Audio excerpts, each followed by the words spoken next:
Another day and another GTA 6 leak. So the Cyberleek team released another new video titled Taser, and in this one we're seeing Jason do some real fighting. There's so much new stuff in here and it's a 2-minute long video, so let's go through everything I saw. The video starts with Jason driving an old car. I don't know exactly what model it is, but it's an old one. He stops at a left turning lane. There's a yield sign for Jason, but Jason doesn't yield, and the incoming traffic doesn't yield either because it expects him to. So when Jason enters the intersection, he gets hit by the SUV coming through. And that's a really nice touch compared to GTA 5. In 5, the NPCs were so dumb. Here, they actually understand that Jason is supposed to yield, and that the traffic going straight has right of way. He then drives into a yard belonging to something called Allied Crystal. The board says Ambrosia Mill and Refinery. He goes straight through the boom gate, and we see a little yellow arrow pointing towards the security guard at the gate. The guard shouts at him, "Let me see those hands." And from there, it's just continuous driving onwards into the yard. He stops by a parked truck, is something like a Ram truck. There are 2 security guards standing there, and he parks right next to them. He gets out, and the NPC says, "Hey, you can't be here, this ain't public." And that's another nice touch. Just because you can drive in doesn't mean you're allowed to be there. Inside a private property, security warns you. Then the security guard starts cursing at Jason, and at that moment, we see something.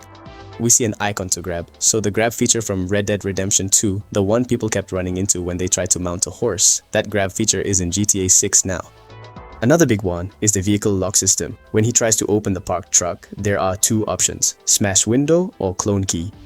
So you cannot just hijack any car anymore. I mean, you still can if there's a driver or if the door isn't locked, but you can't take a car out of a parking lot as easily as you used to in GTA 5.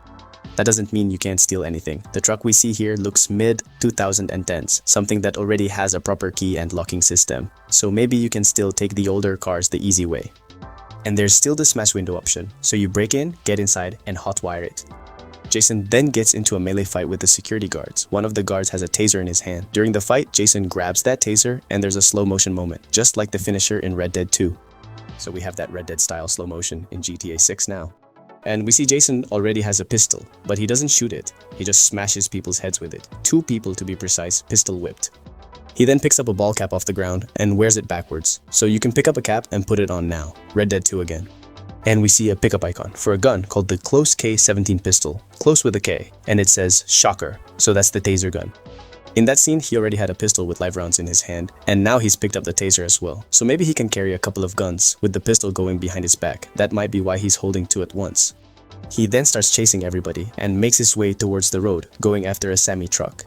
And he steals that semi from a woman, and very Rockstar, her line is, "Stop, that's a gift from one of my boyfriends."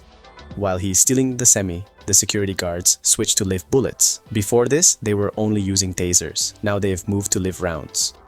Jason gets hit by one, and his health drops a bit. And in the health bar, about halfway along, you can see there's a line. I don't know if that stays in the final version, but that line suggests the upper limit that your health regenerates back up to.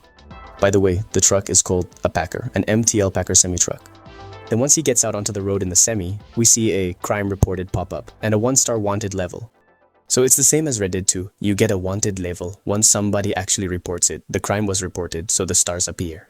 And there are 2 icons. Out of the 3, the police can identify you by. Here we get a hanger and a face. So maybe those 2 were the things described to the cops when the crime was reported. Which means changing your outfit or maybe getting a new haircut might help you get away from them. It's funny that they did not report the vehicle though. He literally stole a semi-truck out of the parking lot and nobody reported the semi. After that, the scene cuts, and we see Cal, Hampton, and Jason in a fishing boat. In the boat, Jason says to Cal, "Good living, here's to you, buddy.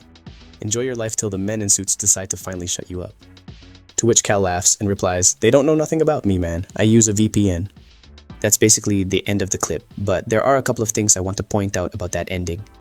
The way Jason and Cal are sitting, and the way Cal replies. Oh, and by the way, Cal is holding the same beer bottle. So Cal says, "They don't know nothing about me. I use a VPN," which tells you something about who he is. I didn't see any better explanation than this. Cal Hampton is going to be the guy in the chair for GTA 6, the Lester of this game. And with Lucia being the one out there doing the work, maybe he helps her too.